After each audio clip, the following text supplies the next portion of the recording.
जानते नहीं थे। फिर क्या हुआ, दोनों का युद्ध हो गया। फिर शिव जी ने उनका मस्तक काट दिया। फिर बाद में पता लगा ये तो हमारा ही पुत्र था, फिर हम क्या करें, है ना। फिर हाथी का मस्तक लगाया था। एक कथा वो है। इसी प्रकार बहुत सारी अलग अलग कल्प में अलग अलग कथाएं होती हैं, अलग अलग ग्रंथों में अलग अलग कथाएं हैं। तो इसका ये मतलब नहीं है कि एक कथा सही है एक कथा गलत है, या जो हमने सुनी है वही सही है। इसको रख दीजिए, बाद में बजाएंगे। हैं? सब सही है। कैसे? अलग अलग युगों में अलग अलग तरह से हर चीज होती है। तो आज जो मैं कथा बताऊंगा आपको वो थोड़ी अलग है। ये ब्रह्म वैवर्त पुराण करके एक पुराण है, उसमें कथा आती है कि क्या हुआ। शिव जी के बड़े पुत्र का नाम क्या है? कार्तिकेय। वे कौन है? देवताओं के सेनापति, है ना। सेनापति समझते हैं? सेना का पति होता है ना, तो सेनापति देवताओं। तो जब कार्तिकेय बड़े हो गए तो पार्वती को इच्छा हुई। क्या इच्छा हुई? पार्वती और शिव जी कहाँ रहते हैं? कैला में। हाँ, कैलाश पर्वत किधर है? हाँ, किधर? हिमालय में। आप में से कितने लोग गए कैलाश पर्वत? कोई नहीं गया अभी तक। जाना चाहेंगे कि नहीं? हैं? लेके जाएंगे तो चलेंगे। हाँ, तो हुक्म तभी होगा जब आप इच्छा करेंगे, ना तो कैसे हुक्म होगा। तो कैलाश पर्वत पे शिव और पार्वती रहते हैं। तो उनका बड़ा पुत्र जो है उसका नाम क्या है? कार्तिकेय। तो पार्वती जी को इच्छा हुई कि हमको क्या करना चाहिए। जब बच्चे बड़े हो जाते हैं तो माँ को इच्छा होती है कि स्कूल जाने लग पड़े, हमको एक और छोटा बच्चा चाहिए। होती है कि नहीं? छोटे बच्चों से आसक्ति हो जाती है ना, होता है ना ऐसा। छोटे से पहले तो छोटा होता है, फिर एक का बचपन तो ट्रेनिंग में निकल जाता है, दूसरा भी हमको समझ में आ गया है कैसे पालना है, हम ऐसे पालेंगे उसको, ऐसा होता है ना। तो एक बच्चा छोटा रहना चाहिए घर में। तो पार्वती भी बोर होती थी, तो शिव जी तो अपने ध्यान में रहते हैं। देखा आपने शिव जी को कभी कुछ काम पे जाते हैं? बाइक पे देखा है? कार लेके, सूट पैंट पहन के, ब्रीफ केस हाथ में लेके देखा कभी शिव जी काम करते हुए? कौन सी फैक्ट्री में जॉब करते हैं या बिजनेस करते हैं? नहीं करते ना। वो क्या काम करते हैं? रात दिन ध्यान में बैठ रहते हैं। फिर भी चलता उनका घर अच्छे से, है ना। घर तो है ही नहीं। देखा अपने शिव जी का महल कहीं? बस दोनों ऐसे बैठे रहते हैं ना। तो शिव जी क्या करते थे? अपने ध्यान में चले जाते। पार्वती क्या होती थी, जैसे पति लोग चले जाते हैं काम पे, तो पत्नियां घर में क्या सोचती हैं, अब बच्चा भी स्कूल चला गया है तो क्या एक और बच्चा होना चाहिए, है कि नहीं। तो शिव जी को पार्वती ने बोला, क्या बोला? हमको एक और पुत्र चाहिए। तो शिव जी बोले कि ठीक है, आपको एक और पुत्र चाहिए तो आप भगवान विष्णु का एक व्रत रखो, उसका नाम पुण्य का व्रत होता है। वो आप, उसकी विधि क्या है? आप भगवान विष्णु को रोज भोग लगाइए, कृष्ण को रोज भोग लगाइए, और भोग लगा के उनका पूजा अर्चना करिए। उसके बाद क्या करिए? उनको तुलसी का दिया जलाइए। आपने तुलसी देखी है? तुलसी सूख जाती है, सूखी हुई तुलसी देखी है आपने? उसको भी आप रुई लगा के अगर आप उसको जलाएंगे ना और भगवान को दिखाएंगे घी से, है ना, भगवान बहुत प्रसन्न हो जाते हैं। उसको तुलसी का दिया कहा जाता है। अभी कार्तिक मास आएगा, कार्तिक मास में बहुत से लोग दीप दान करते हैं, उसको दीप दान बोलते हैं। तो दीप दान की बड़ी महिमा है। भगवान विष्णु को आपने देखा है, आरती करते हैं ना हम लोग, कैसे आरती होती है? ऐसे ऐसे। पहले पैर पे आरती होती है, फिर नाभि पे जाती है, फिर मुख पे जाती है, फिर पूरे शरीर पे। तो दर्शन का मतलब क्या होता है? जब हम भगवान का आरती कर रहे हैं तो क्या होता है? पहले तो लाइट होती नहीं थी, जैसे आपकी लाइट है ना, एक दीप होता था। जब रात को मान लीजिए आरती होती तो जहां जहां भगवान पे क्या जाता था? दीप जाता था, तो भगवान का सुंदर दर्शन होता था, इसलिए दीप किया जाता है। तो जैसे भगवान को दीप करते तो आपके जीवन में भी क्या हो जाता है? उजाला हो जाता है, दीप जल जाएगा। आपके घर में अगर धूप दीप बत्ती नहीं होती है तो घर कैसा हो जाएगा? शमशान हो जाएगा। उसमें कुछ नहीं, उसमें भूत प्रेत वास करते हैं। इसलिए सुबह शाम हमको धूप बत्ती करनी। धूप बत्ती नहीं करेंगे तो क्या होगा? घर में भूत प्रेत वास करेंगे, है ना। होता है ना ऐसा? दादाजी जानते हैं अच्छे से, है ना। तो धूप दीप, एक बार दीप कितनी महिमा है। भगवान विष्णु को कोई अगर घी का दीप जला दे।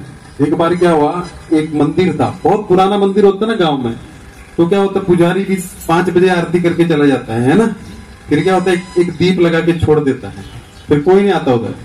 तो एक चूहा था, चूहा आया, चूहे को बहुत भूख लगी थी, भगवान विष्णु का मंदिर था, तो चूहे को बहुत भूख लगी थी। चूहे ने देखा कुछ खाने का नहीं है, मिठाई मिल जाती है ना मंदिर में, भोग लगा के केला वेला सब कुछ ना कुछ मिलता है, तो उसने देखा कुछ नहीं आज खाने का, लेकिन घी जो दीप जलाया है, घी का दीप भरा हुआ है, तो उसने सोचा घी पी जाऊंगा, तो घी पीने लगा, लेकिन उसका मूंछ होती है ना चूहे की, तो मूंछ लग गई, मूंछ में आग लग गई, तो आग लग गई तो क्या करने लगा, ऐसे ऐसे ऐसे करने लगा, ऐसे ऐसे होता है ना बुझाने के लिए, अब उसको हाथ तो होता नहीं है, तो ऐसे ऐसे करने लगा। तो भगवान विष्णु ने क्या किया, वो आग लग के मर गया, जल गया, मर गया, वो वैकुंठ को चला गया। तो सबने पूछा, यमराज पूछते, अरे इसकी तो चूहा था, ये कैसे वैकुंठ जा सकता है, इसके पीछे क्या कारण है? बोले जब इसके मूंछ में आग लगी ना तो उसने ऐसे ऐसे किया, तो भगवान विष्णु ने क्या सोचा, मेरी आरती कर रहा है, ठीक है, तो वैकुंठ चला गया। इतनी महिमा है दीपदान की। भगवान को अगर आप दीप दिखा देते हैं ना, तो क्या होता है, आपके जीवन में उजाला हो जाएगा। उजाला मतलब ऐसा छोटा मोटा नहीं, बंगला गाड़ी ये तो बहुत छोटी मोटी चीज है इस जन्म की। भगवान क्या करते हैं, अपने आप को दे देते हैं। तो भगवान को कोई कुछ देगा, भगवान को आप 1 रुपया देंगे, सुदामा ने क्या दिया है ना, वो भी देना नहीं चाहता, जबरदस्ती ले लिया भगवान, क्योंकि जब तक देंगे नहीं तो भगवान भी नहीं दे सकते। आज तक सुदामा को क्यों नहीं दिया था, क्योंकि वो देता ही नहीं था। एक बार सुदामा और कृष्ण गए, पता है ना आपको, गुरुकुल में थे छोटे साथ में, तो सांदीपनी मुनि ने बोला कि जाओ हमारे लिए भिक्षा लकड़ी लेके आओ एक की, दोनों को भेजा, और गुरु माँ ने क्या किया, थोड़े चने दे दिए साथ में, तो भाई रास्ते में भूख लगेगी, गुड़ और चना खा लेना। तो क्या वो जंगल के अंदर जब चले गए तो क्या हो गया, हाँ, तो बारिश आने लगी बहुत, अब वापस को आ नहीं सकते, इतनी बारिश हो रही है। अभी बारिश होती है ना, देखा आपने, और रात भर बारिश चलती है, क्या करेगा, गाड़ी तो थी नहीं, बंगला मतलब बाइक भी नहीं थी, कुछ नहीं था, अब वापस कैसे आएंगे। तो अभी सुदामा सोचने लगा कि चने उसके पास दिए थे, सुदामा सोचता है कि अगर मैं चना कृष्ण को भी दूंगा ना तो क्या होगा, मेरा पेट नहीं भरेगा, कम पड़ जाएंगे ना, बांट देंगे तो, है ना। तो क्या करने लगा, चने की पोटली निकाल के चुपचाप खाने लग पड़ा। तो कृष्ण देख रहे हैं कि भाई खा रहा है, लेकिन बोल नहीं रहे हैं, अभी पूछेगा, लेकिन वो पूछ नहीं रहा है। उसने क्या किया, खा रहा है, कट कट कट आवाज आती ना, चना खाया आपने, चने कैसे आवाज आती है, कट कट कट आवाज आती है ना। तो कृष्ण पूछते हैं सुदामा से, सुदामा क्या हो रहा है, क्या खा रहा है? नहीं कुछ नहीं खा रहा मैं। हाँ, तो बोलता है आवाज कैसे आ रही है, नहीं वो ठंडी लग रही है ना, बरसात पड़ रही है, टक टक टक टक मेरे दांत बज रहे हैं, है ना। तो कृष्ण बोले, कृष्ण 2 बार पूछा उसको, एक बार पूछा तो क्या बोला, दांत कट कट कट कट कर रहे हैं। दूसरी बार फिर पूछा, दूसरा मौका दिया, बोले क्या है, बोले दांत कट कट कट कट कर रहे हैं, उठा रहा था। तो क्या हुआ, कृष्ण बोले ठीक है। उसने क्या किया, जो चीज उसके पास थी उसने कृष्ण को भोग नहीं लगाई। जब तक हम भगवान को नहीं देंगे तो क्या होगा, उसका कर्म हमको भुगतना पड़ेगा। इसलिए सुदामा गरीब हो गया। गरीब क्यों हुआ वो, उसने जो वस्तु थी वो किसको नहीं दी, सब तो भगवान का है ना, तो भगवान को कुछ नहीं चाहिए। मान लीजिए आपका बच्चा है छोटा, मम्मी चलो हमको आइसक्रीम खिला दो 10 रुपए की, आपने 10 रुपए दिया, आइसक्रीम वाले को दे दिया। अब आपका बच्चा सबसे पहले बोले मम्मी आप लोगे, अब लोगे नहीं, आपने तो 10 रुपए दिया है ना, लेकिन आप क्या खुश हो जाओगे, कैसे खुश हो जाओगे, अरे हमारे बच्चे ने हमको पूछा, है ना। तो बस भगवान भी भोग लगाने का मतलब क्या है, अब भोग लगाओगे तो यहाँ पे भोग लगाया तो भगवान खा थोड़े जा रहे हैं, ये खा लिए, एक प्लेट भोग लगाया पता ही नहीं कहाँ पे चली गई है, ऐसा तो नहीं होता है। वो खाते हैं, आंखों से खा लेते हैं, स्वीकार कर लेते हैं, फिर आपके लिए छोड़ देते हैं। अब भगवान खाने लग पड़े तो लोग भोग लगाना बंद कर देंगे, है ना। पहले 4 आदमी का खर्चा चलता नहीं है, 5वां भी बैठ गया, है ना। इसलिए भगवान समझदार है, नहीं करते ज्यादा। तो क्या हुआ, सुदामा को गरीबी आ गई। फिर क्या हुआ, वो दूसरी बार भी लेके गया, क्या लेके गया था दूसरी बार, हाँ तंदूल, है ना। लेकिन दूसरी बार संकोच में नहीं दे रहा कि द्वारिकाधीश को हम तंदूल कैसे देंगे। तो अब भगवान जान गए, अब की बार जाएगा तो कुछ नहीं हो पाएगा, इसलिए जबरदस्ती उससे ले लिए, वो दे नहीं रहा था। तो इसलिए भगवान क्या करते हैं, आप या तो स्वेच्छा से दे दो थोड़ा बहुत, नहीं तो जबरदस्ती ले लेंगे। कैसे ले लेंगे, छीन लेंगे, बीमारी के रूप में छीन लेंगे, कोर्ट केस के रूप में छीन लेंगे, और कैसे गरीबी की वजह से कुछ ना। और वैसे नहीं छीने तो मृत्यु के समय तो सब कुछ ही ले लेंगे। उनका नाम क्या है, हरि, क्या नाम है, जो सब कुछ हरण कर लेता है, अपने भक्तों के दुख हरण कर लेते हैं, और जो भगवान को कष्ट देने की कोशिश करते हैं, उसका सब कुछ हरण कर लेते हैं। करते हैं कि नहीं करते?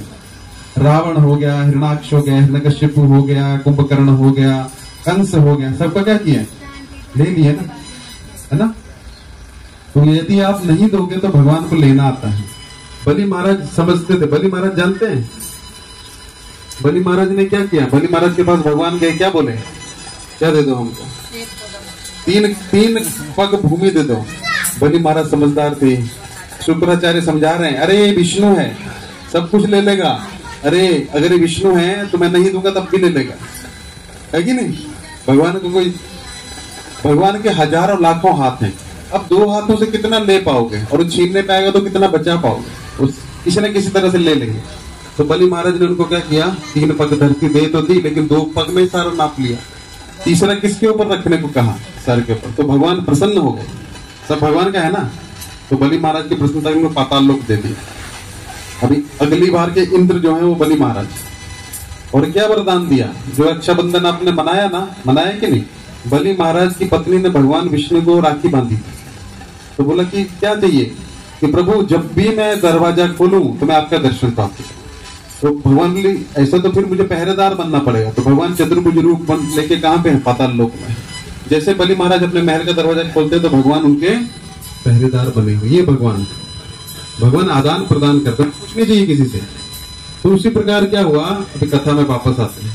तो अब भगवान विष्णु की क्या करो? व्रत करो, उनको तुलसी का दिया दिखाओ, उनको भोग लगाओ, इससे आपको पुत्र की प्राप्ति हो जाएगी। अच्छा ऐसी बात है, ठीक है हम करेंगे व्रत।